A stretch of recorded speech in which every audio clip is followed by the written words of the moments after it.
ஒரே அலைச்சல் தான், அதுக்கேற்ற பலனை பார்க்க முடியல அப்படின்னு உள்ளத்தில் கலங்குறீங்களா?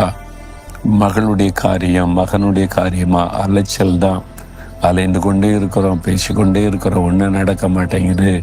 அலைந்து கொண்டு இருக்கிற ஒரு சூழ்நிலை.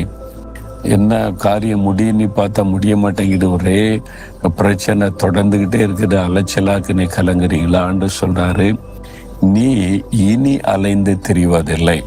அப்ப இன்றையிலேருந்து ஒரு மாற்றம் வரப்போகிறது. அதுக்கு என்ன செய்யணும்? ஆண்டு சொல்றாரு, நீ உன் அருவருப்புகளை என் பார்வை நின்று அகற்றி விட்டால் நீ அலைந்து தெரிவதில்லை. அப்ப ஆண்டவருக்கு பிரியமில்லாத ஏதோ காரியம் உடைய வாழ்க்கையில இருக்கலாம், தெரியாது. நீங்க தான் உள்ளத்தை சோதித்து பார்க்கணும். அதனால தான் இந்த அலைச்சல், முடிவே வர மாட்டேங்குது, பிரச்சனைக்கு முடிவே வர மாட்டேங்குது, நான் தேடுகிற காரியத்துக்கு முடிவே வரல, அலைஞ்சிக்கிட்டே இருக்கிறேன், ஆபீஸா அலைகிறேன், ஆட்களா அலைகிறேன், எல்லாம் பார்க்குறேன், ஒன்றும் நடக்க மாட்டேங்குதுன்னா ஆண்டவர் அருவருக்கிற ஏதோ ஒரு காரியம் உங்கள்கிட்ட இருக்கலாம்.